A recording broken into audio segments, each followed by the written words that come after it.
네, 안녕하세요. 네, 안녕하세요. 선생님 오늘 아트프리즘 마무리 그림 자화 이제 마지막 인터뷰 자리예요. 그래서 오늘은 지난번에 대화 나눴던 것을 바탕으로 조금 몇 가지 이야기를 더 해보려고 합니다. 우선은 작가님 간단한 소개하고 이번에 진행하신 프로그램에 대해서 짧게 이야기를 해주시면 좋을 것 같아요. 네, 우선 저는 이번 나의 마무리 그림 자화 프로젝트 기획하고 실행했던 이미화 작가라고 하고요. 현재는 이제 안양에 이모 저모 동호소라고 하는 거점 공간을 가지고 거기서 한 5년 정도 활동을 하고 있습니다. 네. 우선 이 프로그램에 대해서 좀 간단하게 소개를 드리면 그 모든 삶에는 죽음이라는 이제 마침점이 있는데 우리가 사실 굉장히 망각하기 쉬운 이 마침점 죽음이라는 주제를 일상으로 좀 불러와서 구체적으로 좀 이야기를 나누는 그런 시간으로 기획이 되었었고요. 참여자들이 이번에 이제 온라인으로 만났었는데 그 참여자들이 우선은 이 나를 바라보고 관찰하고 그리는 그림들이 사실 일상에서 자주 있는 일은 아닌데 특히 이 영정 사진 대신에 그 영정 자화 자기 스스로 그림 그리는 어떤 사건과 그런 어떤 자극 여기서 출발해서 생애의 삶의 어떤 마무리에 대해서 서로 좀 자유롭게 이야기하고 나누는 어떤 그런 기회로 기획되었던 프로그램입니다. 네. 그 말씀하신 대로 죽음을 일상으로 가져와 보는 그런 프로젝트라고 할 수 있었는데 죽음을 그 어떤 소재로 선택하신 이유가 뭘까요? 일단 모든 창작자들이 개인의 경험에서 그 어떤 내적 질문에서 작업을 하실 거예요. 저도 마찬가지인데 이런 어떤 그 상실과 애도에 관련된 그 개인적 경험은 제가 2008년에 외할머니 소천하시면서 이제 겪었고 그때 이 상실과 애도에 관련한 그 경험을 이제 작업에 녹아냈었던 경험이 있어요. 이거를 시작으로 계속 나는 이런데 그렇다면 우리는 어떨까라는 질문을 프로젝트를 통해서 이제 이렇게 전한 거죠. 그래서 2014년에는 청계호가 그 뜨개방을 운영하고 계시는 80대 이상 어르신께 그 마지막으로 입게 되실 수의는 어떤 것일까요? 이렇게 질문을 좀 던지면서 프로젝트 했던 나의 마무리 옷이라는 프로젝트가 있어요. 그래서 그 참여자께서 손수 6가지의 수의 구성품을 직접 이제 제작하시면서 당신의 어떤 죽음에 대한 생각 그리고 개인의 삶의 기록 이런 것들을 좀 도왔던 프로젝트 그리고 이제 이거는 1대1 좀 이렇게 밀도 있는 프로젝트였다면 안양에 제가 이제 공간을 만든 2016년 이후에 2017년에는 그 동네 그 가장 일반적인 동네를 같이 한번 산책을 하고 안양 어르신들과 그러면서 준비하는 죽음에 대해서 생각하고 이야기 나눠보는 특별한 산책이라는 프로젝트를 좀 진행을 했었고 그리고 2019년에는 안양 공공미술 프로젝트를 통해서 길보찜을 통해서 내가 이제 갖고 가는 그 짐, 보찜이 이렇게 길을 떠나기 전에 싸는 이제 그 짐이란 말이죠. 그래서 길보찜을 통해서 또 어르신들의 스스로의 이제 가장 소중한 물건과 이야기를 꾸려보는 이것과 유사한 것으로 같은 해 이제 서울시립미술관에서 진행했던 그 21g 언박싱이라는 프로젝트가 있어요. 그거는 세대를 좀 열어서 죽음이라는 것이 이제 뭐 예측 가능한 어떤 그런 것들이 아니기 때문에 세대의 폭을 넓혀서 삶의 어떤 소중한 것이라든지 이런 것들을 좀 추려서 기획하는 전시하는 그런 참여형 프로젝트 이런 식으로 계속해서 주기적 정기적으로 이 죽음 관련한 컨텐츠를 이어가고 있고요. 그러다가 이제 2020년에 팬데믹 이후에는 이 죽음이 훨씬 더 이렇게 문턱에 가까운 아트프리즘 사업에 이 내용을 좀 녹여서 진행을 해봐야 되겠다라고 생각하고 이제 프로그램에 참여를 했었던 것이죠.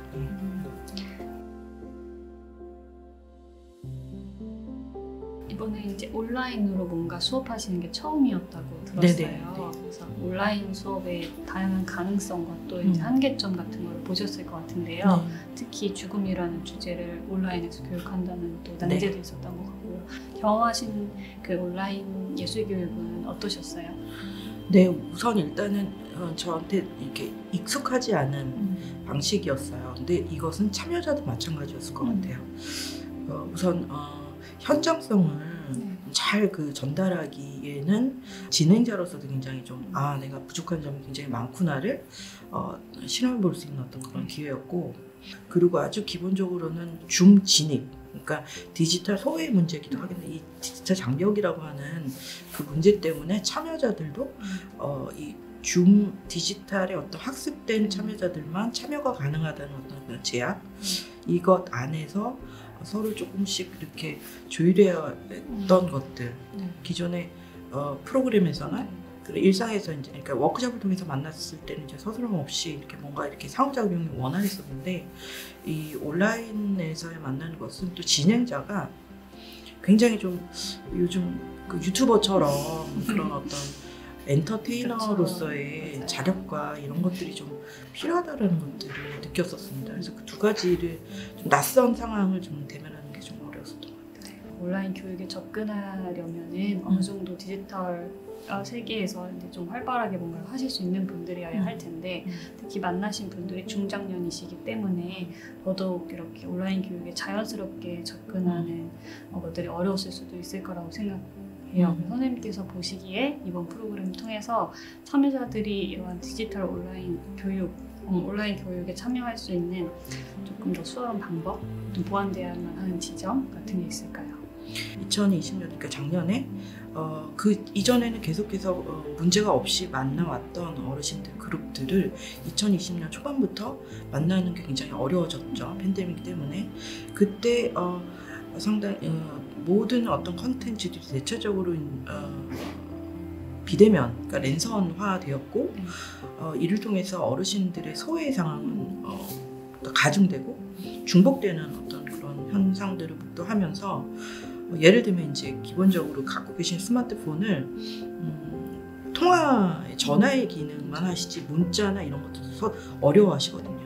유튜브 접속 이런 것도 다 어려워하시거든요. 그런 상태에서 80대 이상의 이제 고령 어르신들의 그 지금 현상이 그러했기 때문에 미리 작년쯤부터 차차 계속해서 진화하는 어떤 이런 디지털 학습이 일단은 필요하고, 그 다음에 랜선 안에서의 모든 컨텐츠들을 제공받을 수 있구나, 그 이후의 문제구나 생각을 했던 거죠. 그래서 이런 디지털 학습의 기본적인 디지털 학습은 보편적 복지 안에서 뭔가 좀 해결이 돼야 되지 않나라는 생각을 좀 했었습니다.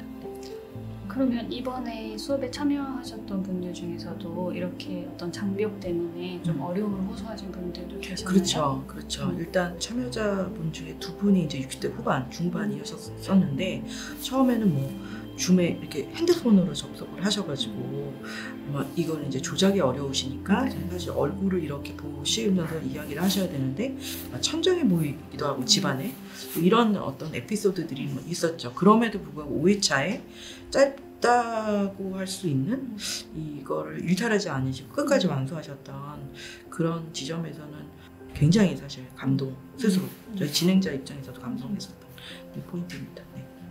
일단 프로그램이 이제 다 종료가 되었고 참여자분들이 각자 이제 자화상을 그리셨어요. 네, 이 그림을 어떤 식으로 아카이브 하실 계획이 있다고 들었는데요. 이 계획에 대해서 조금 알려주시겠어요? 네, 워크숍을 진행하면서 일단은 가장 큰 그 결과물이라고 할 수 있는 것이 그 영정 사진을 대신할 영정 자화, 7분의 자화 결과물이 이제 나와 있고요.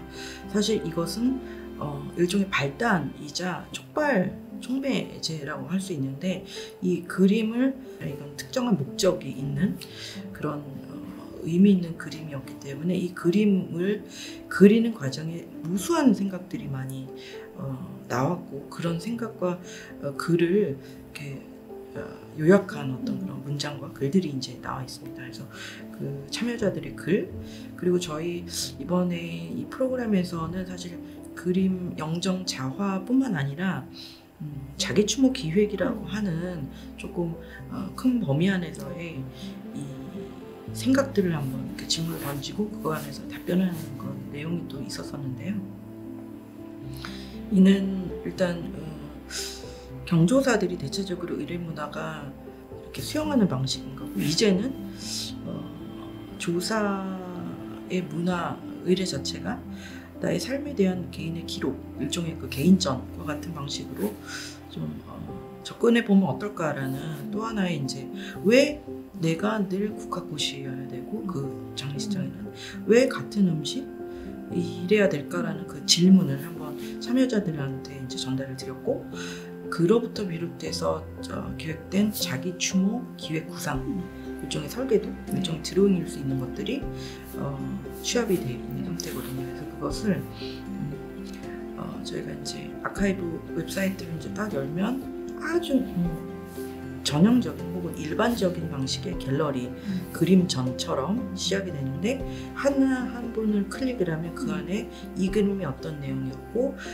이 참여자 개인의 삶이 어땠고 그래서 앞으로 2021년에 그 9월, 8, 9월에 이 계기를 통해서 이런 생각을 했는데 그래서 이제 이런 방식으로 나의 자기 추모를 이런 식으로 하겠다라는 계속 이런 내용을 이제 아카이브 할 생각이고요. 저는 이 문화 자체가 계속해서 이제 일생에 한 번이 아니라 그 세대마다 매년마다 이루어지는 주기적인 어떤 개인의 문화로 좀 진행됐으면 좋겠다는 생각이 좀 있습니다. 아무래도 죽음이라는 주제를 다루면서 네. 사람들이 각자 자신들의 죽음을 바라보는 그다음에 죽을 때를 기획하는 모습들을 보면서 진행자로서 또 사람으로서 많이 느끼시는 바가 있을 것 같아요. 네. 특별히 뭔가 감동적이거나 인상 깊었던 참여자나 어떤 순간이 있었으면 좀 나눠주세요. 저도 사실 굉장히 위로를 받는 부분들이 많이 있어요. 예. 그러니까 제가 상실에 대한 이제 뭐 공포를 갖고 있기 때문에 이런 프로젝트를 통해서 이런 것들을 좀 같이 이야기 나누고 싶었던 어떤 그런 저만의 어떤 그런 필요성이 있었던 것 같기도 하고 그래서 참여자분들께서 이제 개별의 이야기들을 이제 정말 속을 열어놓고서 이야기를 하실 때 위로 받거나 이런 고민들을 같이 함께 하고 있구나 우리 현 시대를 동시대를 살아가는 사람들의 입장에서 그런 생각을 많이 하는데 이제 특히나 이번에 참여자분 중에 한 분께서 그 어머니가 소천한 그 기간 동안 어머니가 소천하시는 그런 큰 사건이 있었고 이를 통해서 더더욱이 개인의 삶을 기록해야 되는 필요성에 대해서 다시 한번 말씀을 해주시더라고요. 그래서 너무 좋은 어떤 그런 기회였다라는 말씀을 들었고 그리고 이제 죽음이라는 주제 준비하는 죽음을 다루는 주제 이외에 저희가 이제 사실 팬데믹 때문에 좀 집에 조금 더 이제 갇혀 있어야 되는 그 시간 동안에 이제 이번에 여성 참여자들이 굉장히 많으셨단 말이지. 근데 내가 거주하는 이 공간에서 나에게 정말 직접적으로 몰두할 수 있는 어떤 그런 공간 이런 것들이 좀 향후에도 계속해서 좀 지속될 수 있도록 저희가 준비했던 어떤 그 워크숍 키트 안에 준비 노트에서도 이런 식으로 진행을 했었는데 5회차로 예술가들을 만나는 그 시간 외에 전체적으로 이제 한 달 동안에 진행되었던 프로젝트거든요. 예술가들과 온라인을 만나지 않는 그 사이사이에 이 주제를 가지고 얼만큼 이 일상에 이걸 계속해서 이제 계속 걷듯이 생각하듯이 그걸 어떻게 좀 잦아들게 할 것인가라는 것을 준비 노트를 통해서 이제 전달을 드리고자 했었어요. 내가 살았던 일상의 거주 공간 안에서 생각하는 공간, 예술가를 만난 이후에 이 시간과 공간의 시간을 내 개별의 공간으로 계속 만들어 나갈 수 있는 어떤 그런 계기들 이런 것들을 굉장히 그 만족도가 크셨던 것들을 이제 글이나 혹은 소감을 통해서 말씀을 해주셨었고요. 그래서 이런 지점들이 이 프로젝트가 좋았다 나빴다 이런 걸 떠나서 공감이 있구나 이 공감하는 테마구나 앞으로 이런 것들은 이런 주제로는 계속해서 이어나가야 되겠구나 어떤 방식으로든지 그런 프로젝트의 또 소감이랄까 진행자로서 그렇습니다. 그러면 이 수업 혹은 이 프로젝트를 앞으로 어떤 방식으로 이어가고 싶으신지 좀 여쭤봐도 될까요? 사실 2015년부터도 계속 여러 가지 생각을 했었어요. 이제 망우묘지공원 같은 거 죽음과 산책공원 같은 거기는 이제 한번 산책을 해본 적이 있어요. 근데 서울 삼각기라고 이렇게 둘러 있어서 그 그 익명의 모이즈들이 산책로에 바로 좌우에 문득문득 나타나거든요. 그만큼 죽음과 삶이 공존하는 공간이 없다라고 생각을 하는데 정말 우리들이 산책하듯이 여러 이제 뭐 작가들이라든지 뭐 라이터나 뭐 인문학자들과 같이 그리고 예술가들과 서로 이런 그 죽음에 대해서 이야기 나누면서 걷기와 함께하는 이런 것들, 그래서 대면과 온라인을 비대면과 대면을 오고 가는 넘나드는 어떤 프로젝트들이나 기획들 뭐 이런 것들을 상당히 많이 가지고 있습니다. 예. 네, 이제 다양한 방식의 죽음이 있는데 다양한 방식의 마무리는 많지 않았던 것 같아요. 네, 그래서 인터넷이나 이런 데에 어떤 특별한 장례식이 그래서 더 부각돼서 소개되기도 하는 것 같고, 근데 사람한테 누구에게나 이런 시간이 주어지면 참 좋겠다고 생각하는 수업이었어요. 이 죽음이라는 어떤 끝을 상정하고 뭔가 그 자기 주변을 돌아볼 수 있는 수업이라는 점에서 사실 예술 수업으로서도 훌륭했지만 어떤 정서적으로 되게 좋았던 순간이었던 것 같아요. 아까 말씀하셨을 때 진행자로서도 뭔가 이제 감동이 있다고 하신 것처럼 저도 뭔가 어떤 그 공감하면서 되게 모니터 뒤에서 훌쩍이는 순간들이 좀 있었습니다. 그래서 들어보면 작가님의 작업의 연장이기도 한 것 같고 또 온라인 예술 교육의 새로운 시작이기도 한 것 같아요. 그래서 작가님의 이 주제를 다른 방식으로 만나기를 좀 기대하겠습니다. 또 봬요. 감사합니다. 감사합니다.